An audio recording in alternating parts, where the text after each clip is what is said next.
Yolg'iz ayollarga kuch-quvvat tilayman. Dildora Niyozova oilasidagi xiyonat haqida gapirdi.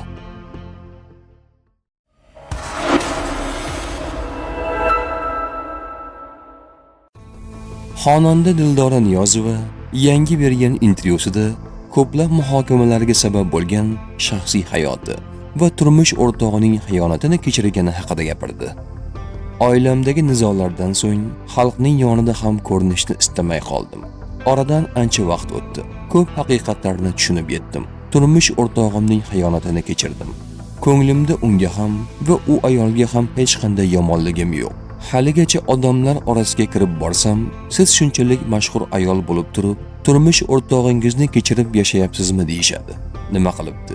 Yaratgan shuncha gunohlarimizni kechiradi-ku deyman. Bu hayotda ko'p ayollarni ko'rdim. Bitta xiyonatga uchrasa, qasd olmagunga qadar tinchishmaydi. Ammo bu bilan inson o'zini ham, atrofdagilarni ham qiynaydi. Inson kechira olsa yashasin. Agar unday qila olmasa, yaxshisi u insondan voz kechgani ma'qul. Bu voqealardan keyin juda ko'p ayollar ijtimoiy tarmoqlardan aloqaga chiqib, mendan maslahat so'rashdi.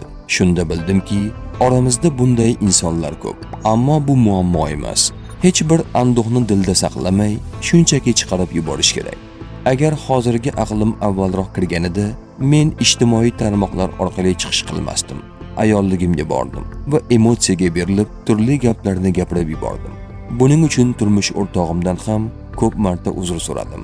Har bir inson sevishni va sevilishni xohlaydi. Unga buyruq berib bo'lmaydi, deydi xonanda Dildora Niyozova.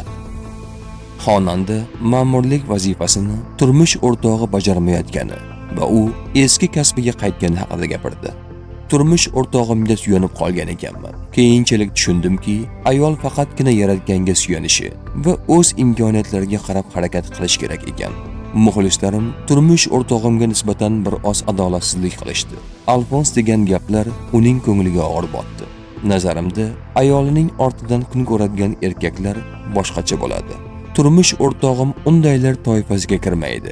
Bunday gap so'zlardan keyin u eski ishiga qaytishga qaror qildi. Hozir u Andijonda tibbiyot klinikasining qurilishida ishlayapti.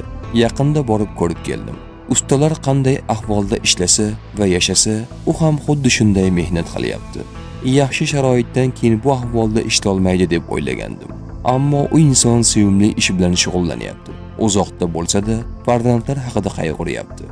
Yashirmayman. Avvallari turmush o'rtog'imga ishonib mashina ham boshqarmasdim. Ro'zg'or, ijoddagi tashkiliy ishlar ham mening zimmamda emasdi. Yolg'izlik insonni pishtar ekan. Hammasiga asta-sekin o'rganyapman. Yolg'iz ayollarga Allohdan kuch-quvvat tilayman, deydi Dildora Niyozova.